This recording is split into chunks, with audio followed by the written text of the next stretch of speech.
Hey guys, good afternoon. Hi hello ಎಲ್ರಿಗೂ, welcome back to my channel Shweta D Gowda vlogs. ಎಲ್ಲರೂ ಹೇಗಿದ್ದೀರಾ? Hope so ಎಲ್ಲರೂ ಆರಾಮಾಗಿದ್ದೀರಾ ಅಂತ ಅಂದ್ಕೊಂಡಿದ್ದೀನಿ. ನಾನು ಕೂಡ ಸೂಪರಾಗಿ ಇದ್ದೀನಿ. ಗೈಸ್, ಏನು ಗೊತ್ತಾ, ಇವತ್ತು ಮಧ್ಯಾಹ್ನದಿಂದ ವ್ಲಾಗ್ ಸ್ಟಾರ್ಟ್ ಮಾಡ್ತಾ ಇದ್ದೀನಿ. ಬೆಳಗ್ಗೆಯಿಂದ ಏನೋ ಗೊತ್ತಿಲ್ಲ, ಒಂಥರ ಸೋಮಾರಿತನ. ಯಾಕೆ, ಏನು, ಎತ್ತ? ಬಿಕಾಸ್ ನನ್ನ ಹಸ್ಬೆಂಡ್ ಔಟ್ ಆಫ್ ಸ್ಟೇಷನ್ನು, ಅಂದರೆ ಚಿಂಟು ಅವ್ರ ಪಪ್ಪ. ಸೊ ಹಾಗಾಗಿ ಬೆಳಗ್ಗೆ ಪೂಜೆ ಸ್ಕಿಪ್ ಆಯಿತು, ಎಲ್ಲ ಸ್ಕಿಪ್ ಆಯಿತು. ಚಿಂಟು ಪಪ್ಪ ಹೇಳೋ ಅಷ್ಟರಲ್ಲಿ ಎಲ್ಲ ಮಾಡಬೇಕು ಅಂದ್ಬಿಟ್ಟು ಮಾಡ್ತಾ ಇರ್ತೀನಿ. ಚಿಂಟು ಪಪ್ಪ ಎಲ್ಲ ಅಂದರೆ ಈ ರೀತಿ ಸೋಮಾರಿತನ. ಏನದು, ತಿನ್ನೋದೆಲ್ಲ ತಿಂದ್ಬಿಟ್ಟು ಆಮೇಲೆ ಪೂಜೆ ಮಾಡಿಬಿಡೋಣ ಅನ್ನೋ ಥರ ಆಗಿಬಿಡ್ತು. ಯಾಕೆ ಅಂದರೆ ಹೇಳ್ತೀನಿ, ಅದಕ್ಕೂ ಒಂದು ರೀಸನ್ ಇದೆ. ಹಾಗೆ ಅಂದ್ಬಿಟ್ಟು ತಿನ್ನೋಕ್ಕೋಸ್ಕರ ಅಲ್ಲ, ಇವತ್ತು ಸ್ವಲ್ಪ ಬೇರೆ ಪ್ಲ್ಯಾನ್ಸ್ ಚೇಂಜ್ ಇದೆ, ಹಾಗಾಗಿ ಈ ಥರ ಆಯಿತು. ಈಗ ಟೈಮ್ ಬಂದು 3:30. ಈಗ ಸ್ನಾನ ಮಾಡ್ಕೊಂಡಿದ್ದೀನಿ. ಬನ್ನಿ ನೋಡೋಣ ಏನೇನು ಮಾಡಬೇಕು ಅಂತ. ಫಸ್ಟು ಆ್ಯಸ್ ಯೂಶ್ವಲ್ ಹೋಗಿ ಪೂಜೆ ಮಾಡಿಕೊಂಡು ಬರೋಣ. ಇವತ್ತು ನನ್ನ ಔಟ್ಫಿಟ್ ಇದು. ದುಮ್ಮಿ ಆಗಿದ್ದೀನಿ, ಕಮ್ಮಿ ಮಾಡಬೇಕು. ಎಲ್ಲಿಂದ ಹೆಂಗೆ ಕಮ್ಮಿ ಮಾಡೋದು ಗೊತ್ತಾಗ್ತಾ ಇಲ್ಲ. ಟೈಮು ಶಾರ್ಟೇಜ್ ಹೊಡಿತಾ ಇದೆ. ಆ ಟೈಮ್ನ ಹೇಗೆ ಕೋಪಪ್ ಮಾಡಬೇಕು ಅಂದ್ಬಿಟ್ಟು ಕಲಿಬೇಕಾಗಿದೆ. ಸೊ ನಾನು ಎಡಿಟಿಂಗೇ ಮಾಡಲೋ, ಕೆಲಸನೇ ಮಾಡಲೋ, ಮಗುನ ನೋಡ್ಕೊಳ್ಳೋ ಅನ್ನೋದೇ ಗೊತ್ತಾಗ್ತಾ ಇಲ್ಲ. ಅಪ್ಪ, ಏನು ಶಿಕೆ ಆಗ್ತಾಯಿದೆ ಗೈಸ್, ಹೆವಿ ಶಿಕೆ ಇದೆ. ಅಮ್ಮ, ಹ್ಯುಮಿಡಿಟಿ ಅಂತಾರಲ್ಲ ಹಂಗೆ. ಸೊ ಬನ್ನಿ ಎಲ್ಲದು ಮ್ಯಾನೇಜ್ ಮಾಡೋಣ. ಸೊ ಶ್ವೇತನ ಕೈಲಿ ಎಲ್ಲ ಆಗುತ್ತೆ, ಇಂಥದ್ದಾಗಲ್ಲ ಅನ್ನೋದೇನೂ ಇಲ್ಲ. ನಿಮಗೆ ಗೊತ್ತು ಏನೇನೆಲ್ಲ ಫೇಸ್ ಮಾಡಿದ್ದೀನಿ. ಟೈಮ್ನ ಮ್ಯಾನೇಜ್ ಮಾಡೋದು ಕಷ್ಟನಾ? ಮಾಡೋಣ. ಯಾಕೋ ಸೀರಿಯಸ್ನೆಸ್ ಇಲ್ಲ ನನಗೆ ಸಣ್ಣ ಆಗೋದ್ರಲ್ಲಿ. ಸಣ್ಣ ಆಗಬೇಕು ಅಂತ ಆಸೆ ಇದೆ, ಆದರೆ ಅದಕ್ಕೆ ಕಷ್ಟಪಡ್ತಾ ಇಲ್ಲ. ಕಷ್ಟಪಟ್ಟರೆ ಖಂಡಿತವಾಗ್ಲೂ ಪ್ರತಿಫಲ ಸಿಗುತ್ತೆ ಅನ್ನೋದು ಗೊತ್ತು, ಆದರೂ ಕಷ್ಟಪಡ್ತಾ ಇಲ್ಲ. ಏನು ಹೇಳಬೇಕು ಇದಕ್ಕೆ? ಅಫ್ಕೋರ್ಸ್ ಸೋಮಾರಿತನ ಆ್ಯಂಡ್ ನೆಗ್ಲಿಜೆನ್ಸ್. ಆಗ್ತೀನಿ ಅನ್ನೋದು ಗೊತ್ತು ಅಲ್ಲ. ಸೊ ಯಾವಾಗಾದರೂ ಆದ್ರಾಯಿತು ಬೇಕಾದಾಗ ಅನ್ನೋ ನೆಗ್ಲಿಜೆನ್ಸ್. ಬಟ್ ಅದೆಲ್ಲ ತೆಗ್ದಾಕಿ ಈ ವರ್ಷದಲ್ಲೇ ನಾನು ಅದನ್ನು ಪ್ರೂವ್ ಮಾಡಬೇಕು. ಮಾಡ್ತೀನ? ನಾನು ಪ್ರೂವ್ ಮಾಡಬೇಕು ಅಂದಾಗಲೇ ಚಿಂಟು ಪಪ್ಪ ಅಡ್ಡ ಬರ್ತಾನೆ. ಒಂದು ಗಾಡಿ ಸ್ವೀಟ್ಸ್ ತೊಗೊಂಡು ಬಂದು ನನ್ನ ಮುಂದೆ ಇಡ್ತಾನೆ. ಸೊ ನನ್ನ ಪ್ರೂವ್ ಮಾಡೋದೆಲ್ಲ ಅಲ್ಲೇ ಮೆಲ್ಟ್ ಆಗಿಬಿಡುತ್ತೆ. ಸೊ ಇದೇ ಆಗ್ತಾ ಇರೋದು ಆ ಕಾಲದಿಂದನೂ. ಅಂಥದ್ರಲ್ಲೂ ಎಂತ ಮಾಡೋದು, ತೊಗೊಬಂದ್ಬಿಡ್ತಾನೆ. ಖಾಲಿ ಆದಮೇಲೆ ನಮ್ಮ ಚಿಂಟುನ ಕೇಳ್ತಾನೆ, ಇಷ್ಟು ಬೇಗ ತಿನ್ಬಿಟ್ರಾ? ನಾನು ಹಳೇದಾದ್ಮೇಲೆ ಸ್ವೀಟ್ಸ್ ಚೆನ್ನಾಗಿರಲ್ಲ ಅಂದ್ಬಿಟ್ಟು ಒಂದೇ ಸಲ ಬಕ್ಕಾಸುರಿ ಥರ ತಿಂತಾ ಇರ್ತೀನಿ. ಅವನಿಗೆ ಇದ್ದಾಗ ಬೇಕಾಗಲ್ಲ, ಇಲ್ದಿದ್ದಾಗ ಬೇಕು. ಎಲ್ಲಿಂದ ತಂದುಕೊಡೋದು? ಸೊ ಹಿಂಗಾಗತ್ತೆ, ಏನು ಮಾಡೋಕ್ಕಾಗಲ್ಲ.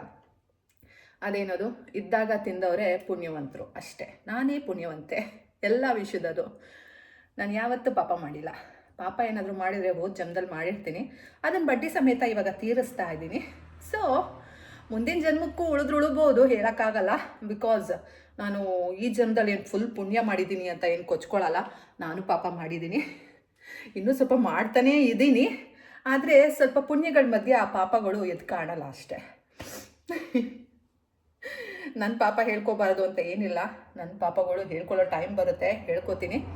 ಸದ್ಯಕ್ಕೆ ನಾನು ಪುಣ್ಯವಂತೆ, ಪುಣ್ಯ ಮಾಡ್ಕೊಂಡು ಹೋಗ್ತೀನಿ. ಹೇಗೆ? ಬನ್ನಿ ಫಸ್ಟ್ ಹೋಗಿ ನಮ್ಮ ದೇವ್ರ ಹತ್ರ ಕೇಳ್ಕೊಳ್ಳೋಣ, ದೇವರೇ ಒಳ್ಳೇದು ಮಾಡಪ್ಪ ಅಂತ. ಬನ್ನಿ. ಮನೇಲಿ ಈಗ ಸದ್ಯ ಯಾರೂ ಇಲ್ಲ. ಯಾರು ಅಂದರೆ ಇರೋದು ನಾನು, ಚಿಂಟು ಅಜ್ಜಿ ಅಷ್ಟೇ. ಸೊ ಚಿಂಟು ಅಜ್ಜಿನೂ ಇಲ್ಲ. ಯಾಕೆ ಗೊತ್ತಾ, ಪಾಪ ನಮ್ಮ ಸಿಮ್ಮಿಗೆ ಹುಷಾರಿಲ್ಲ. ಅವರು ಹಾಸ್ಪಿಟಲ್ಗೆ ಕರ್ಕೊಂಡು ಹೋಗಿದ್ದಾರೆ. ಅವರು ನಾನು ಸ್ನಾನಕ್ಕೆ ಹೋದಾಗ ಹೋಗ್ಬಿಟ್ಟಿದ್ದಾರೆ. ಇಲ್ಲ ಅಂದರೆ ನಾನು ಹೋಗ್ತಾ ಇದ್ದೆ. ನನಗೆ ಬೆಳಗ್ಗೆಯಿಂದ ಸ್ನಾನ ಮಾಡಿರಲಿಲ್ಲ ಅಲ್ಲ, ಒಂಥರ ಫೀಲ್ ಆಗ್ತಾಯಿತ್ತು. ರೆಗ್ಯುಲರಾಗಿ ಅರ್ಲಿಯಿಂದ ಮಾರ್ನಿಂಗ್ ಸ್ನಾನ ಮಾಡಿ ಇಷ್ಟೋ ತನಕ ಇರೋಕ್ಕೆ ಆಗಲಿಲ್ಲ ನನಗೆ. ಆ್ಯಸ್ ಇಫ್ ನಾನು ಎಲ್ಲಿಂದನೋ ತಪ್ಪಿಸ್ಕೊಂಡು ಬಂದಿದ್ದೀನಿ ಅನ್ನೋ ಥರ ಫೀಲ್ ಆಗ್ತಾಯಿತ್ತು. ಅದಕ್ಕೆ ನಾನು ಸ್ನಾನಕ್ಕೆ ಹೋಗ್ಬಿಟ್ಟೆ. ಅವರು ನಾನು ಸ್ನಾನಕ್ಕೆ ಹೋದಾಗ ಹೋಗಿದ್ದಾರೆ ಆ ಹಾಸ್ಪಿಟಲ್ಗೆ. ನಾನು ಹೋಗ್ಬೋದಿತ್ತು, ಬಟ್ ಕರ್ಕೊಂಡು ಹೋಗಿದ್ದಾರೆ. ಪಾಪ ನಮ್ಮ ಸಿಮ್ಮಿ ಏನೋ ವಾಮಿಟ್ ಮಾಡ್ಕೋತಂತೆ ನೆನ್ನೆ. ಅದು ತುಂಬ ಸುಸ್ತಾಗ್ಬಿಟ್ಟಿದೆ ಪಾಪ, ಮಗು ಥರ. ಎಷ್ಟು ಚಂದ ಇದೆ, ನಂಗೆ ಅಯ್ಯೋ ಅನಿಸುತ್ತೆ. ಬಟ್ ಏನು ಮಾಡೋದು, ಅದಕ್ಕೆ ವಯಸ್ಸಾಗಿದೆ. ಸೊ ಜೀರ್ಣಶಕ್ತಿ ಇಲ್ಲ ಅಥವಾ ಏನೋ ಅದಕ್ಕೂ ಒಂಟಿತನ ಕಾಡ್ತಾ ಇರ್ಬೋದು. ನಮ್ಮ ಮನೇಲಿ ಇರೋರೆಲ್ಲ ಒಂಥರ ಒಂಟಿ ಜೀವಿಗಳೇ. ನಮ್ಮ ಸಿಮ್ಮಿನೂ ಒಂಟಿ, ನಾನು ಒಂಟಿ, ನನ್ನ ಮಗನೂ ಒಂಟಿ, ಚಿಂಟು ಪಪ್ಪನೂ ಒಂಟಿ, ಚಿಂಟು ಅಜ್ಜಿನೂ ಒಂಟಿ. All allowance at one home. 5 ಜನ ಇದ್ದೀವಿ ನಮ್ಮ ಮನೆ. ಸೊ 5 ಜನನು ಫೀಲಿಂಗ್ ಲೋನ್ಲಿನೆಸ್. ಬಟ್ ಎಲ್ಲರೂ ಅವ್ರವ್ರ ಕೆಲಸದಲ್ಲಿ ಬ್ಯುಸಿ ಇರೋದ್ರಿಂದ ಯಾರಿಗೂ ಲೋನ್ಲಿನೆಸ್ ಫೀಲ್ ಆಗಲ್ಲ. ಬಟ್ ನಮ್ಮ ಚಿಂಟುಗೆ ತುಂಬ ಫೀಲ್ ಆಗುತ್ತೆ. ಬನ್ನಿ ಇವಾಗ ಹೋಗ್ಬಿಟ್ಟು ನಾವು ಪೂಜೆ ಮಾಡೋಣ ಫಸ್ಟು, ಆಮೇಲೆ ಮಾತಾಡ್ತೀನಿ. ಅದು ಪೂಜೆ ಮಾಡಿಲ್ಲ, ಈಗ ಮಾಡೋಣ. ನಮ್ಮ ದೇವ್ರನ್ನ ಬೆಳಗ್ಗೆಯಿಂದ ಮಾತಾಡ್ಸೋಕ್ಕಾಗಿಲ್ಲ, ಈಗ ಮಾತಾಡಿಸ್ಕೊಂಡು ಸ್ವಲ್ಪ ನಮ್ಮ ಭಕ್ತಿನ ತೋರಿಸ್ಕೊಳ್ಳೋಣ. ಗೈಸ್, ನಿಮಗೆ ಗೊತ್ತಾ, ದೀಪ ಹಚ್ಚೋಕ್ಕೂ ಆ್ಯಕ್ಚುಲಿ ಕೆಲವು ರೀತಿ ನೀತಿ ಇರುತ್ತೆ. ಕೆಲವೊಂದು ದೀಪಗಳನ್ನ ಯಾವುದು ಗೊತ್ತಾ, ಕಾಮಾಕ್ಷಿ ದೀಪ. ಕಾಮಾಕ್ಷಿ ದೀಪನ ಡೈರೆಕ್ಟು ಬೆಂಕಿ ಕಡ್ಡಿ ಹಚ್ಬಿಟ್ಟು, ಬೆಂಕಿ ಪೊಟ್ಣದಲ್ಲಿ ಹಚ್ಚಬಾರ್ದಂತೆ. ಸೊ ಯಾಕೆ ಅಂದರೆ ಅಲ್ಲಿ ಲಕ್ಷ್ಮಿ ಇರ್ತಾರೆ ಅಲ್ಲ, ಸೊ ಅವರಿಗೆ ಡೈರೆಕ್ಟ್ ಬೆಂಕಿ ಹಚ್ಚಿರೋ ಥರ ಫೀಲ್ ಮಾಡಿಸ್ಬಾರ್ದಂತೆ. ಹಾಗಾಗಿ ನಾವು ಬೇರೆ ಆರತಿ ಮಾಡೋಕ್ಕೆ ಕೆಲವೊಂದು ಯೂಸ್ ಮಾಡ್ತೀವಿ ಅಲ್ಲ. ಈಗ ನಾನು ರಾಯರಿಗೆ ಹೇಗೋ ಆರತಿ ಮಾಡೋಕ್ಕೆ ಒಂದು ತುಪ್ಪದ್ದು ಅಥವಾ ಮಾಮೂಲಿ ರೆಗ್ಯುಲರಾಗಿ ಒಂದು ಬತ್ತಿ ರೆಡಿ ಮಾಡಿರ್ತೀನಿ ಅಲ್ಲ, ಸೊ ಆ ಥರ ಮಾಡಿಕೊಂಡು ಕಾಮಾಕ್ಷಿ ದೀಪನ ಹಚ್ಚಬೇಕಂತೆ. ಹೇಗೂ ಕಾಮಾಕ್ಷಿ ದೀಪ ಆ ರೀತಿ ಹಚ್ತೀನಲ್ಲ ಅಂದ್ಬಿಟ್ಟು ನಾನು ಎಲ್ಲ ದೀಪನೂ ಅದೇ ರೀತಿ ಹಚ್ಚೋಕ್ಕೆ ಸ್ಟಾರ್ಟ್ ಮಾಡಿದ್ದೀನಿ. ಸಮ್ಟೈಮ್ಸ್ ದೇವರು ಒಳ್ಳೆ ಬುದ್ಧಿ ಕೊಟ್ಟಾಗ ಆ ರೀತಿ ಮಾಡ್ತೀನಿ. ಸಮ್ಟೈಮ್ಸ್ ಮಾಮೂಲಿ ದೀಪಗಳು 4 ದೀಪಗಳನ್ನ ಮಾಮೂಲಿ ಬೆಂಕಿ ಕಡಿಲೇ ಹಚ್ತೀನಿ. ಬಟ್ ಕಾಮಾಕ್ಷಿ ದೀಪ ಮಾತ್ರ ನಾನು ಈ ರೀತಿಯೇ ಹಚ್ಚೋದು. ಬಟ್ ಇದೇ ರೀತಿ ಎಲ್ರಿಗೂ ಫಾಲೋ ಮಾಡಿ ಅಂತ ಹೇಳೋಕ್ಕಾಗಲ್ಲ. ಬಿಕಾಸ್ ಚಿಂಟು ಪಪ್ಪನೂ ದೀಪ ಹಚ್ಚುತ್ತಾನೆ, ಅವ್ನು ಡೈರೆಕ್ಟ್ ಬೆಂಕಿ ಗಡ್ಡಿಗೆ ಹಚ್ಚೋದು. ಅವನ ಮೇಲೆ ನನಗೆ ರೂಲ್ಸ್ ಆ್ಯಂಡ್ ರೆಗ್ಯುಲೇಷನ್ಸ್ ಹೇರೋಕ್ಕಾಗಲ್ಲ. ಬಿಕಾಸ್ ಅವ್ನು ಕೇಳೋದಿಲ್ಲ. ನಾನು ಹೇಳಿದ್ದನ್ನು ಕೇಳೋ ಥರ ಇದ್ದರೆ ಹೇಳ್ಬೋದಿತ್ತು, ಅವ್ನು ನನ್ನ ಮಾತು ಕೇಳಲ್ಲ. ಹಾಗಾಗಿ ನಾನು ಅವ್ನಿಗೇನು ಹೇಳಲ್ಲ, ಅವನ ಮನಸ್ಸೋ ಇಚ್ಛೆ ಅವ್ನು ಮಾಡಲಿ ಅಂತ ಬಿಡ್ತೀನಿ. ಬಟ್ ನಾನು ಮಾತ್ರ ಈ ರೀತಿಯಾಗಿ ಮಾಡ್ತಾಯಿದ್ದೀನಿ. ತಿಳ್ಕೊಂಡ್ಮೇಲೆ ಸ್ವಲ್ಪ ಅಪ್ಡೇಟ್ ಆಗಬೇಕು ಅಲ್ಲ, ಅದಕ್ಕೇ ನಾನು ಫಸ್ಟ್ ಅಪ್ಡೇಟ್ ಆಗೋಣ. ನನ್ನ ಕೈ ಎಷ್ಟರ ಮಟ್ಟಿಗೆ ಆಗುತ್ತೆ ನೋಡೋಣ. ಮುಂದೊಂದು ದಿನ ನನ್ನ ಮಾತು ಅವನು ಕೇಳೋ ರೀತಿ ಆದಾಗ ಅವನಿಗೂ ಸಹ ಹೇಳಿದ್ರಾಯ್ತು ಅಂತ ಅಂದ್ಕೊಂಡಿದ್ದೀನಿ. ಎಲ್ಲ ದೇವ್ರಿಚ್ಛೆ. ಸೊ ದೇವ್ರ ಹತ್ರ ಬೇಡ್ಕೊಳ್ಳೋಣ ಅಷ್ಟೆ. ಬನ್ನಿ ಇವಾಗ ನಂದಂತೂ ದೇವ್ರ ಪೂಜೆ ಆಯಿತು. ಸೊ ಈಗ ದೇವರಿಗೆ ಕೈ ಮುಗಿದ್ಬಿಟ್ಟು ಎಲ್ಲ ಬೇಡ್ಕೊಂಡು ಬನ್ನಿ ಬೇರೆ ಕೆಲಸನ ಮಾಡ್ಕೊಳ್ಳೋಣ. ಆ್ಯಸ್ ಯೂಶ್ವಲ್ ನಮ್ಮ ಲಕ್ಷ್ಮಿ, ತಿರುಪತಿ ತಿಮ್ಮಪ್ಪ ಎಲ್ರಿಗೂ ಒಳ್ಳೇದು ಮಾಡಲಿ. ಹಾಗೆ ನಮ್ಮ ಗಣೇಶ, ಶಿವ ಮತ್ತು ಅಲ್ಲಿ ಸುಬ್ರಹ್ಮಣ್ಯ ಎಲ್ಲರೂ ಇದ್ದಾರೆ. ನಮ್ಮ ಕುಬೇರ ಸಹ ಇದ್ದಾರೆ. ನೀವು ನಮ್ಮ ಕುಬೇರನ ನೋಡಿದಿರೋ ಎಲ್ಲೋ ಗೊತ್ತಿಲ್ಲ, ನಮ್ಮ ಕುಬೇರ ಸಹ ಅಲ್ಲಿದ್ದಾರೆ. ತೋರಿಸ್ತೀನಿ ಒಂದಿನ, ಆಯಿತಾ? ಆ್ಯಂಡ್ ನಮ್ಮ ರಾಘವೇಂದ್ರ ಸ್ವಾಮಿಗಳು ಸಹ ಎಲ್ರಿಗೂ ಒಳ್ಳೇದು ಮಾಡಲಿ, ಆಯುರ ಆರೋಗ್ಯ ಕೊಟ್ಟು ಸಿರಿ ಸಂಪತ್ತು ಕೊಟ್ಟು ಕಾಪಾಡಲಿ. ಅದಕ್ಕೆಲ್ಲದಕ್ಕೂ ಮುಂಚೆ ಮನಸ್ಸಿಗೆ ನೆಮ್ಮದಿ ಅನ್ನೋದನ್ನು ಸದಾ ಯಾವಾಗಲೂ ಕೊಡಲಿ ಅಲ್ಲ. ಬನ್ನಿ ಪೂಜೆ ಆಯಿತು. ಬನ್ನಿ ಇವಾಗ ಸ್ವಲ್ಪ ಬಟ್ಟೆ ಇದೆ, ಅದನ್ನು ವಾಶ್ ಮಾಡಿಬಿಡೋಣ. 1 ರೌಂಡ್ ಆಲ್ರೆಡಿ ಬಟ್ಟೆ ಒಗ್ದಾಗಿದೆ. ನಾನು ಇವಾಗೇನು ಸ್ನಾನ ಮಾಡಿದ್ದೀನಿ ಅಲ್ಲ, ಅದನ್ನು ವಾಶ್ ಮಾಡೋಣ. ಅದಂತೂ ಫುಲ್ ಸ್ವೆಟ್ಟಾಗಿ ಹೋಗ್ಬಿಟ್ಟಿದೆ. ಓಕೆನಾ? ಬನ್ನಿ.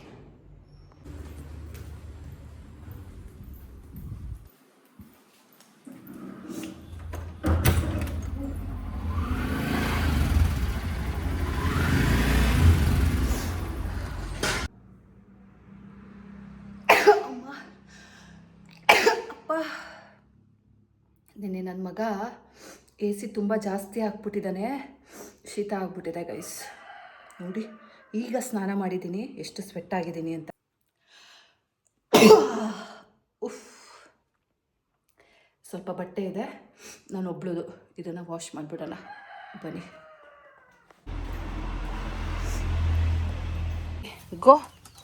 ಗೋ ದಟ್ ಸೈಡ್.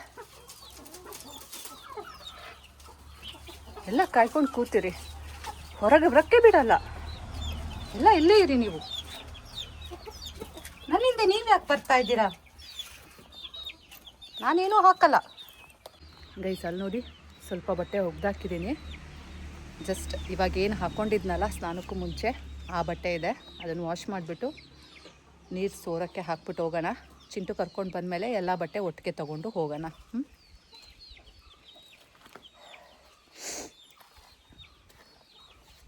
ಗೈಸ್ ಬಟ್ಟೆ ಒಗ್ದಾಯಿತು. ಬನ್ನಿ ಇವಾಗ ಹೋಗಿ ಚಿಂಟುನ ಕರ್ಕೊಬರೋಣ, ಟೈಮ್ ಆಯಿತು. ಗೈಸ್ ತುಂಬ ಶೆಕೆ ಆಗ್ತಾಯಿದೆ. ಫ್ಯಾನ್ ಮುಂದೆ ಕೂತಿದ್ದೀನಿ. ತಲೆ ಒಣಗಲಿಲ್ಲ ಅಂದರೆ ಚೆನ್ನಾಗಿರಲ್ಲ. Full sweating.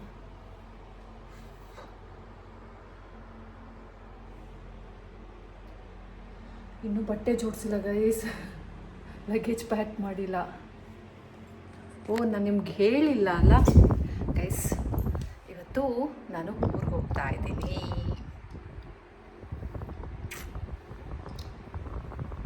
ಅಮ್ಮ ಮನೆಗೆ ಹೋಗ್ತಾ ಇದ್ದೀನಿ.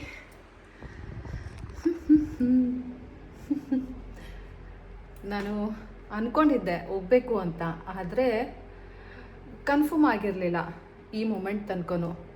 ಸೊ ಮಧ್ಯಾಹ್ನ ಕನ್ಫರ್ಮ್ ಮಾಡಿಕೊಂಡೆ. ಟಿಕೆಟ್ ಬುಕ್ ಮಾಡಿಲ್ಲ, ಎಂತ ಇಲ್ಲ, ಸುಮ್ಮನೆ ಹೋಗೋದು ಬರೋದು ಅಷ್ಟೆ. ಹೋಗೋಣ ಬರೋಣ. ಬಟ್ಟೆ ಪ್ಯಾಕ್ ಮಾಡಬೇಕು. ನೋಡಿ ಬ್ಯಾಗ್ ತೆಗೆದಿಟ್ಟಿದ್ದೀನಿ, ಬಟ್ಟೆ ಪ್ಯಾಕ್ ಮಾಡಿಲ್ಲ ಇನ್ನು. ಬಂದಮೇಲೆ ಪ್ಯಾಕ್ ಮಾಡೋಣ. ಖುಷಿನಾ? ನಾವು ಊರಿಗೆ ಹೋಗ್ತಾ ಇದ್ದೀನಿ. ನಿಮಗೆ ಖುಷಿ ಅಲ್ಲ? ನಾನು ನಮ್ಮಪ್ಪ ಅಮ್ಮನ ಮನೆಗೆ ಹೋದರೆ ಅಲ್ಲಿ ವಟ ಅಂತ ಇರ್ತೀನಿ. ಸೊ ನಿಮ್ಗೆ ಅದೆಲ್ಲ ನೋಡೋಕ್ಕೆ ಇಷ್ಟ.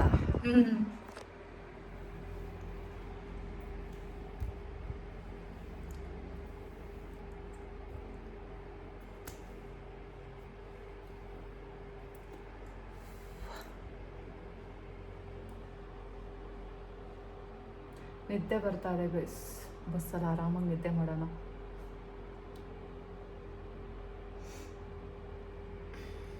ಗೈಸ್ ಫ್ಯಾನ್ ಮುಂದೆ ಸ್ವಲ್ಪ ಕುತ್ಕೊಂಡ್ಮೇಲೆ ಶೆಕೆ ಕಮ್ಮಿ ಆಯಿತು.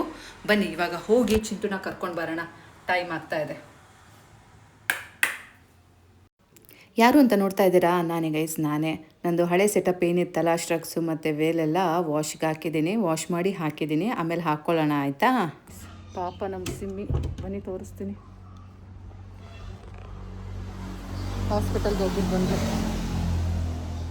ಡ್ರಿಪ್ಸ್ ಹಾಕಿಸ್ಕೊಂಡು ಬಂದಿದ್ದಾಳೆ ಗೈಸ್.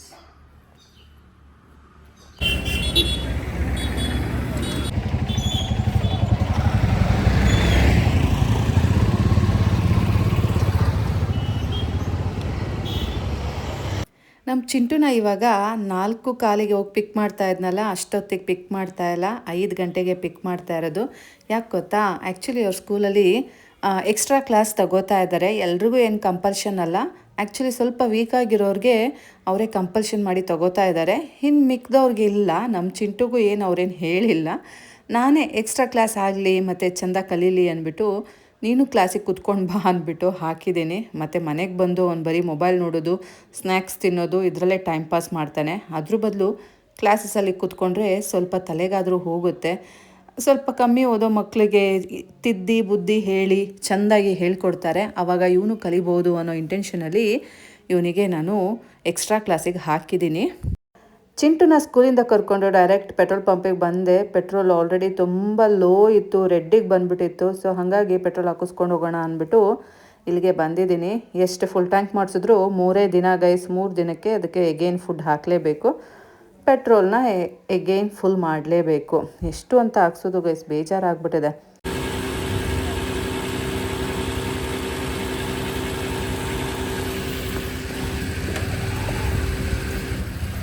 ಗೈಸ್ ಚಿಂಟುನ ಕರ್ಕೊಂಡು ಬಂದ. ಈಗ ಟೈಮ್ ಬಂದು 5:15. ಬನ್ನಿ ತೋರಿಸ್ತೀನಿ. ಟೈಮ್ ಬಂದು 5:15. ಲಗೇಜ್ ಏನು ಪ್ಯಾಕ್ ಮಾಡಿಲ್ಲ, ಎಲ್ಲ ಬಟ್ಟೆ ಎತ್ತಾಕಿದ್ದೀನಿ. ಯಾವ್ದು ತೊಗೋಬೇಕು ಯಾವ್ದು ತೊಗೋಬಾರ್ದು ಗೊತ್ತಿಲ್ಲ. ನೋಡಿ ಚಿಂಟು ಬಟ್ಟೆನೂ ಅಷ್ಟೇ ಎಲ್ಲ ಇಲ್ಲಿ ಡಂಪ್ ಮಾಡಿದ್ದೀನಿ, ಜೋಡಿಸಿಲ್ಲ. ಈಗ ಹೋಗಿ ಫಸ್ಟು ಬಟ್ಟೆ ಎತ್ಕೊಂಡು ಬರೋಣ, ಆಮೇಲೆ ಚಿಂಟುಗೆ ಸ್ನ್ಯಾಕ್ಸ್ ಮಾಡಿಕೊಟ್ಟು ಆಮೇಲೆ ನಾವು ಈ ಕೆಲಸಗಳನ್ನ ಮಾಡ್ಕೊಳ್ಳೋಣ. ಫುಲ್ ಶೀತ ಆಗಿಬಿಟ್ಟಿದೆ ಗೈಸ್. ನಿಮ್ಗೆ ಹೇಳನೇ ಇಲ್ಲ ಅಲ್ಲ, ಹುಷಾರಿಲ್ಲ ಲೈಟಾಗಿ ಎಲ್ಲ ಈ ಚಿಂಟು ನನ್ನ ಮಗನಿಂದ. ನಿನ್ನೆ ರಾತ್ರಿ ಎ ಸಿನ ಫುಲ್ ಹೆವಿ ಆಗಿಬಿಟ್ಟಿದ್ದ. ಬನ್ನಿ ಹೋಗೋಣ. ಇವತ್ತು ಎಷ್ಟು ಬಟ್ಟೆ ಒಗೆದಿದ್ದೀನಿ ಅಂತ ತೋರಿಸ್ಲಾ ಬನ್ನಿ. ಇವತ್ತು ಚಿಂಟು ಪಪ್ಪ ಇಲ್ಲ ಅಲ್ಲ, ಸೊ ಹಾಗಾಗಿ ಬಟ್ಟೆ ಕಮ್ಮಿನೇ. ನಿನ್ನೆ ರಾತ್ರಿ ಹೋಗುವಾಗ ಡ್ರೆಸ್ ಚೇಂಜ್ ಮಾಡ್ಕೊಂಡು ಹೋದ, ಸೊ ಅದೊಂದು ಶರ್ಟ್ ಇದೆ. ಅದು ಬಿಟ್ಟರೆ ಇಷ್ಟೇ ಬಟ್ಟೆ. ಅದು ಏನದು, ನಾನು ನನ್ನ ರೆಗ್ಯುಲರ್ ಹೊರಗಡೆ ಸನ್ ಪ್ರೊಟೆಕ್ಷನ್ಗೆ ಹಾಕ್ಕೊಳ್ಳೋ ಜಾಕೆಟು ಮತ್ತು ಏನದು ಶ್ರಗ್ಸು ಮತ್ತು ವೇಲ್ನೂ ಸಹ ವಾಶ್ ಮಾಡಿದ್ದೀನಿ, ಬಟ್ಟೆ ಕಮ್ಮಿ ಇತ್ತು ಅಂತ. ಆಮೇಲೆ ನೆಕ್ಸ್ಟ್ ವಾಶಲ್ಲಿ ನಾನು ಮನೇಲಿ ಹಾಕ್ಕೊಂಡಿದ್ದ ಬಟ್ಟೆನ ವಾಶ್ ಮಾಡ್ಕೊಂಡಿದ್ದೀನಿ. ಸೊ ಇದಿಷ್ಟೇ ಇವತ್ತಿನ ಬಟ್ಟೆ. ಇದನ್ನು ತಗೊಂಡೋಗಿ ಮೇಲ್ಗಡೆ ಒಣಾಕ್ಕೊಂಡ್ರೆ ಮುಗೀತು. ಏನಿದ್ರು ಬಂದಮೇಲೆ ತಾಕಿದ್ರೆ ಆಯಿತು ಅಷ್ಟೇ. ಈಗ ಹೋಗಿ ತಗೊಳ್ಳೋಣ, ನೋಡೋಣ ಕೆಂಜ್ಗ ಎಷ್ಟಿದೆ, ಏನೇನೆಲ್ಲ ಸರ್ಕಸ್ ಮಾಡಬೇಕು ಅಂತ. ಓಡಾಡ್ತಾ ಇದ್ದಾವೆ ಪಿಳ ಪಿಳ ಅಂತ ಕೆಂಜ್ಗಗಳು. ಬನ್ನಿ ತಗೊಳ್ಳೋಣ ಗೈಸ್. ಬಟ್ಟೆ ಎತ್ಕೊಂಡಾಯಿತು. ಬರೀ 3 ಬಟ್ಟೆ ಒಣಗಿರೋದು, ಒಂದು ಕರ್ಚಿಫು, ಒಂದು ವೇಲು, ಒಂದು ಶರ್ಟು. ಮಿಕ್ಕಿದ್ದೆಲ್ಲ ಒಣಾಕೋಣ ಬನ್ನಿ. ಎಷ್ಟು ಸರ್ಕಸ್ ಮಾಡಬೇಕು ನೋಡಿ.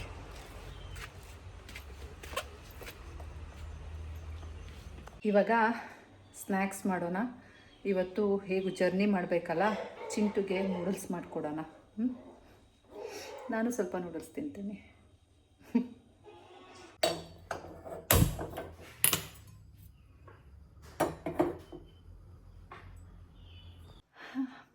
ಇವತ್ತು ಪೂಜೆ ಮಾಡೋ ಅಷ್ಟರಲ್ಲಿ ಆಲ್ಮೋಸ್ಟ್ ಸಂಜೆನೂ ಅಲ್ಲ ಮಧ್ಯಾಹ್ನನೂ ಅಲ್ಲ ಆಗಿತ್ತು ಅಲ್ಲ. ನೋಡಿ ನಮ್ಮ ದೇವ್ರುಗಳು ಇನ್ನು ದೀಪ ಉರಿತಾ ಇದೆ. ಈಗ ದೇವ್ರ ಮನೆಗೆ ಯಾಕೆ ಬಂದೆ ಗೊತ್ತಾ? ಆ್ಯಕ್ಚುಲಿ ಚಿಂಟುಗೆ ನೂಡಲ್ಸ್ ಮಾಡಬೇಕು ಅಲ್ಲ, ನಂದು ಸಾಮಾನುಗಳು ಇಲ್ಲೇ ಇದೆ ಅಲ್ಲ, ಹಾಗಾಗಿ ನೂಡಲ್ಸ್ ಪ್ಯಾಕ್ ತೊಗೊಳ್ಳೋಣ ಅಂತ ಬಂದೆ. ಸೊ ದೀಪಗಳು ಉರಿತಿತ್ತಲ್ಲ, ನಿಮಗೆ ತೋರಿಸ್ತಾ ಇದ್ದೀನಿ. And one more thing guys, Chintu ಅವ್ರ ಅಜ್ಜಿ 500 ರೂಪೀಸ್ ಕೊಡಬೇಕಿತ್ತಲ್ಲ ವಾಷಿಂಗ್ ಮಿಷಿನ್ ಕಡೆದು. ಅದು ಕೊಟ್ಬಿಟ್ರು ಗೈಸ್. ಇವಾಗ ಫುಲ್ ಅವ್ರದ್ದೇ ಏನದು ವಾಷಿಂಗ್ ಮಿಷಿನ್ನು.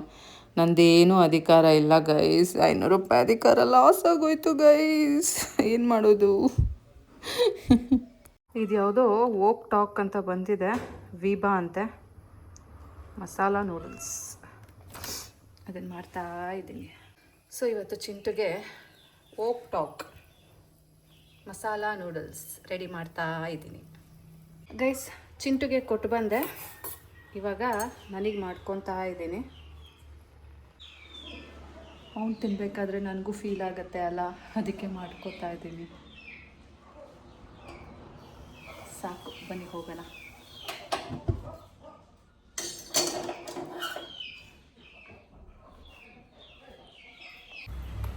ನೋಡಿ, ಆಹಾ ಹೊಗೆ ಬರ್ತಾ ಇದೆ.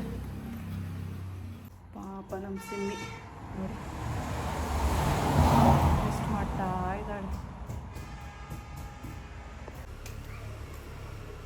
ನಾನು ಕೆಳಗಡೆ ಇಟ್ಬಿಟ್ಟು ಹೋಗಿದ್ದೀನಿ ಇವನಿಗೆ ನೂಡಲ್ಸ್ನ. ಇವನು ಬಂದು ನೋಡಿ ಮೇಲ್ಗಡೆ ಎಲ್ಲ ತೊಗೊಂಡ್ಬಿಡು. ಅದಿರೋದೇ 10 ರೂಪಾಯಿ ಪ್ಯಾಕು, 5 ರೂಪಾಯಿ ತಿನ್ಬಿಡು. ಎಷ್ಟೇ ತಗೊಂಡೆ ಈಗ.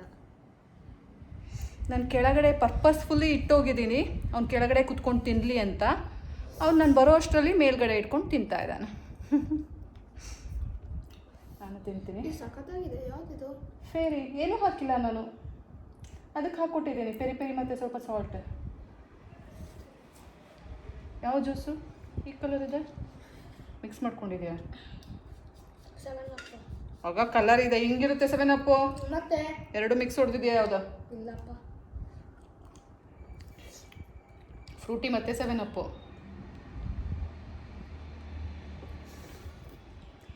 ಕೊಡು.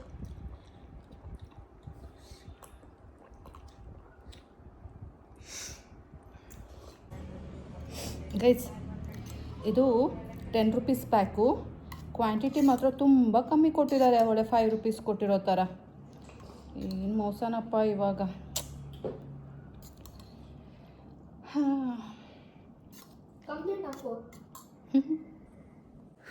ಗೈಸ್, ಎಲ್ಲ ಲಗೇಜ್ ಇವಾಗ ಪ್ಯಾಕ್ ಆಯಿತು. ಸೊ ಬನ್ನಿ ಪ್ಯಾಕ್ ಮಾಡ್ಕೊಂಡು ಕೆಳಗಡೆ ಹೋಗೋಣ. ಇನ್ನು ಚಿಂಟು ಊಟ ಮಾಡಿಸ್ಬೇಕು. ಟೈಮ್ 7:30 ಆಗೋಯ್ತು.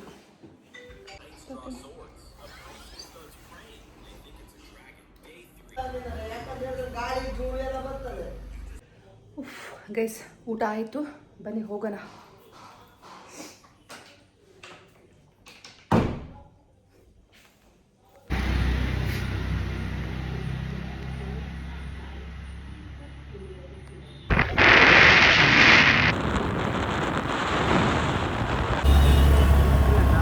ಇಲ್ಲ ಇಲ್ಲ ಮುಂದೆ.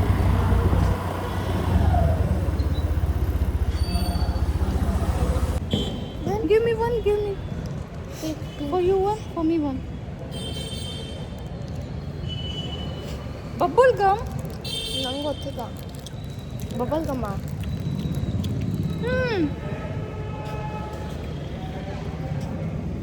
ನಾನು ಅನ್ಕೊಂಡೆ ಗಮ್ಮಿ ಬೇರ್.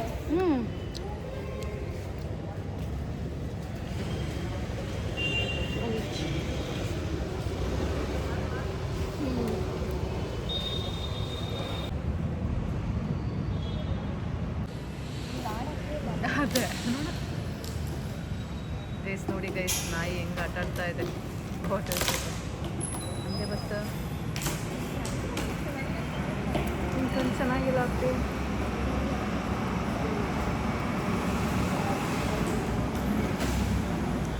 ಮಡ್ಗಾಮ್ ಎಷ್ಟೊತ್ತಲ್ಲಿದೆ ಗೈಸ್? ಬನ್ನಿ, ನಮ್ಮ ಬೆಂಗಳೂರು ಬಸ್ ಬಂತು, ಹತ್ಕೊಳ್ಳೋಣ. ಆ್ಯಂಡ್ ಅಲ್ಲಿ ಕಂಡಕ್ಟ್ರು ಇಳಿತಾ ಇದ್ರ. ಅವ್ರನ್ನ ಕೇಳಿದೆ ಯಾವ ಸೀಟಲ್ಲಿ ರಿಸರ್ವೇಷನ್ ಇಲ್ಲ ಹೇಳಿ, ನಾವು ಕುತ್ಕೋತೀವಿ ಅಂತ. ಹೇಳನೇ ಇಲ್ಲ ಗೈಸ್. ಆದರೂ ಹತ್ಕೊಂಡು ಯಾವುದೋ ಒಂದು ಸೀಟಿಗೆ ಕುತ್ಕೊಂಡೆ ಆಯಿತಾ. ಅಲ್ಲಿ ಆ್ಯಕ್ಚುಲಿ ಕುತ್ಕೊಂಡ್ಮೇಲೆ ಯಾರೋ ಒಬ್ಬರು ಬಂದರು ಪಾಪ, ರಿಸರ್ವೇಷನ್ನು ಬಿಟ್ಕೊಟ್ವು. ರಿಸರ್ವೇಷನ್ ಮಾಡಿಸಿದ್ಮೇಲೆ ಬಿಡಲ್ಲ ಅಂತ ಹೇಳೋಕ್ಕಾಗತ್ತಾ? ಯಾರೋ ಜೆಂಟ್ಸ್ ಅಲ್ಲಿ ಬಂದಿದ್ರು. ಸೊ ಅವರು ವಿಂಡೋ ಸೀಟಲ್ಲಿ ಕುತ್ಕೊಂಡ್ರು, ನಾನು ಚಿಂಟು ಈ ಕಡೆ ಕುತ್ಕೊಂಡ್ವು. ಆಮೇಲೆ ಕುಮಟಾ ಹೋದ್ಮೇಲೆ ನಾವೇನು ಮಾಡಿದ್ವು ಗೊತ್ತಾ, ನೆಕ್ಸ್ಟ್ ಸೀಟಲ್ಲಿಗೆ ಹೋದ್ವು. ಅಲ್ಲಿ ಯಾವುದು ರಿಸರ್ವೇಷನ್ ಇರಲಿಲ್ಲ. ಆಮೇಲೆ ನೆಕ್ಸ್ಟ್ ಅದೇ ಸ್ಟಾಪಲ್ಲೇ ಮೇ ಬಿ ನೆಕ್ಸ್ಟ್ ಅನಿಸುತ್ತೆ, ಅವರು ಕಂಡಕ್ಟ್ರು ಬಂದುಬಿಟ್ಟು ಆ್ಯಕ್ಚುಲಿ ಇಲ್ಲಿ ಏನು ರಿಸರ್ವೇಷನಲ್ಲಿ ಕಾರ್ನರ್ ಸೀಟಲ್ಲಿ ಕುತ್ಕೊಂಡ್ರಲ್ಲ ವಿಂಡೋ ಸೀಟಲ್ಲಿ, ಅವ್ರು ಬಂದುಬಿಟ್ಟು ಮತ್ತೆ ನಮ್ಮ ಸೀಟಿಗೆ ಬಂದು ವಿಂಡೋ ಸೀಟ್ ಬಿಡಿ ಅಂತ ಹೇಳ್ತಾ ಇದ್ದಾರೆ. ಯಾಕೆ ನಿಮ್ಮದು ಅದು ತಾನೇ ರಿಸರ್ವೇಷನ್ನು, ಇಲ್ಲಿಗೆ ಯಾಕೆ ಬರ್ತಾ ಇದ್ದೀರಾ ಅಂದರೆ ಕಂಡಕ್ಟರ್ ಶಿಫ್ಟ್ ಆಗೋಕ್ಕೆ ಹೇಳಿದ್ರು ಅಂತೆ. ಯಾಕೆ ಅಂತ ಕೇಳಿದ್ರೆ ಅಲ್ಲೇನೋ ಅಡ್ಜಸ್ಟ್ಮೆಂಟ್ ಅಂತೆ, ಯಾರೋ ಬೇರೆ ಲೇಡೀಸ್ ಬಂದಿದ್ದಾರಂತೆ, ಅವ್ರು ಬರೀ ಲೇಡೀಸ್ ಅಂತೆ. ಇನ್ನೇನು ನಾನೇ ನಿಮ್ಮ ಕಣ್ಣಿಗೆ ಲೇಡೀಸ್ ಅಲ್ದೇ ನಾನು ಯಾವ ಥರ ಕಾಣ್ತಾ ಇದ್ದೀನಿ? ಅದು ಚಿಕ್ಕ ಮಗು, ಅದು ಯಾವ ಥರ ಕಾಣ್ತಾ ಇದೆ? ಅದು ಬೇರೆ, ಅವನಿಗೆ ವಾಮಿಟಿಂಗ್ ಆಗುತ್ತೆ. ಅದಕ್ಕೆ ನಾವು ವಿಂಡೋ ಸೀಟ್ನ ಪರ್ಪಸ್ಫುಲ್ಲಿ ನಾವು ಕೇಳಿ ನಾವು ನಿಮ್ಮ ಹತ್ರ ಏನದು ಅದು ರಿಸರ್ವೇಷನ್ ಇದೆಯೋ ಇಲ್ಲೋ ಅಂತ ಆಮೇಲೆ ತಿಳ್ಕೊಂಡು ನಾವೊಂದು ಸ್ಟಾಪ್ ಆದಮೇಲೆ ಅಲ್ಲಿಗೆ ಶಿಫ್ಟ್ ಆಗಿದ್ದೀವಿ. ಈಗ ಬಂದ್ಬಿಟ್ಟು ಏನೋ ಅಡ್ಜಸ್ಟ್ಮೆಂಟ್ ಮಾಡ್ಕೊಂಡಿದ್ದೀವಿ, ಅಡ್ಜಸ್ಟ್ಮೆಂಟು ಬಿಡಿ ಬಿಡಿ ಅಂದರೆ ಯಾರು ಬಿಡ್ತಾರೆ? ನಾ ಬಿಡಲ್ಲ ಅಂತ ಹೇಳಿದೆ ಗೈಸ್. ನನ್ನ ಮಗ ಬಿಡಕ್ಕೆ ಹೊಂಟ್ಬಿಟ್ಟಿದ್ದ. ನಾನು ನಿಂಗೇನು ಲೂಸಾ? ಅಮ್ಮನ ನೋಡಿ ಸ್ವಲ್ಪ ಕಲಿ, ಧೈರ್ಯ ಮಾಡು, ಎಲ್ಲದಕ್ಕೂ ಮಾತಾಡಬೇಕು. ಮಾತಾಡಿಲ್ಲ ಅಂದರೆ ಈ ಜಗತ್ತಲ್ಲಿ ಏನೂ ಆಗೋದಿಲ್ಲ. ನಾವು ಮಾತಾಡಿ ಕೇಳಿ ಇಸ್ಕೋಬೇಕೋ ಹೊರತು ಏನೂ ನಾವು ಕೇಳ್ದೇ ಸಿಗೋದಿಲ್ಲ. ಅಂಥದ್ರಲ್ಲಿ ನೀನು ಈ ರೀತಿ ಸಾಧು ಥರ ಆಗಿಬಿಟ್ರೆ ಚಿಂಟು ಉದ್ಧಾರ ಆಗೋಕ್ಕಾಗಲ್ಲ ಅಂತ ಅವನಿಗೆ ಬುದ್ಧಿ ಮಾತು ಹೇಳ್ಕೊಂಡು ಕರ್ಕೊಂಡು ಬಂದಿದ್ದೀನಿ ಗೈಸ್. ಈಗ 1:15 ಶಿವಮೊಗ್ಗ ರೀಚ್ ಆಗಿದ್ದೀವಿ. ಚಿಂಟು ಸಡನ್ನಾಗಿ ಎದ್ದ. ಅವನಿಗೆ ಚಿಂಟು ಟೈಮ್ ನೋಡು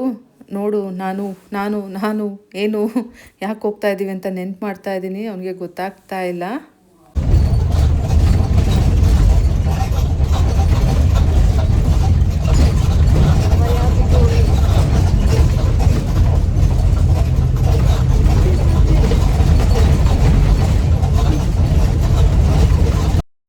ಗೈಸ್ ನಿಮ್ಗೆ ಹೇಳಲಿಲ್ಲ ಅಲ್ವಾ, ಇವಾಗ ಮಾರ್ಚ್ 7ನೇ ತಾರೀಕು.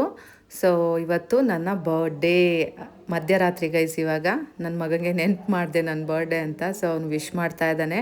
ನೆನಪೇ ಇಲ್ವಲ್ಲಮ್ಮ ಅಂದ್ಬಿಟ್ಟು ಅವನು ನಾಚ್ಕೊತಾ ಇದ್ದಾನೆ, ಸಾರಿ ಅಮ್ಮ ಅಂತ ಅಂದ್ಕೊಂಡು.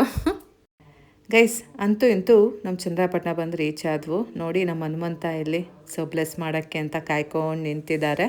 ಬನ್ನಿ ಅವ್ರ ಹತ್ರ ವಿಶ್ ತೊಗೊಳ್ಳೋಣ. ಚಿಂಟು ಪಪ್ಪ ಮೊನ್ನೆ ಬ್ಯಾಂಗ್ಳೂರು ಹೋಗಿದ್ದಾನೆ. ಸೊ ನಾವು ನಿನ್ನೆ ಈ ಕಡೆ ಹಾಸನ ಕಡೆ ಚನ್ನರಾಯಪಟ್ಟಣ ಕಡೆ ಬಂದ್ವು. ಅವ್ರು ಮಾಡಿಸ್ತಾರವ ಅಣ್ಣ ತುಳಸಿ ಹೆಂಗೆ ಅರ್ಧ ಮಾರ್ಕ್ ಕೊಡೋಣ ಅಷ್ಟೇ.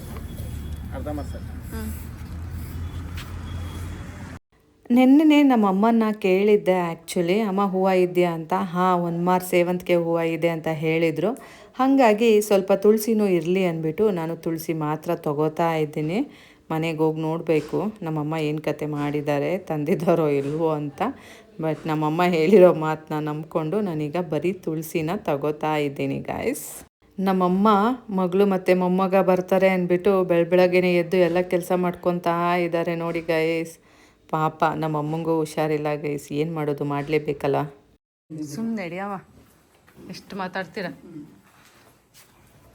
ನಿಮಗೆ ಈ ವ್ಲಾಗ್ ಇಷ್ಟ ಆಯಿತು ಅಂತ ಭಾವಿಸ್ತಾ ಇವತ್ತಿನ ವ್ಲಾಗ್ನ ಮುಗಿಸ್ತಾ ಇದ್ದೀನಿ. ಆ್ಯಂಡ್ ಮತ್ತೆ ಸಿಗ್ತೀನಿ ಮುಂದಿನ ವ್ಲಾಗಲ್ಲಿ. ಅಲ್ಲಿ ತನಕ take care, bye bye, love you all guys. Guys ನಮ್ಮಮ್ಮ ಮೊಮ್ಮಗಂಗೆ ಅಂತ ಟಮಟ ಮಾಡಿದ್ದಾರೆ ನೋಡಿ ಗೈಸ್. ಇವನಿಗೋಸ್ಕರ ಕಾಲ, ಆ್ಯಕ್ಚುಲಿ ಇದು ಟಮಟ ಮಾಡೋ ಕಾಲ ಅಲ್ಲ, ಆದರೂ ಸಹ ಟಮಟ ಮಾಡಿದ್ದಾರೆ.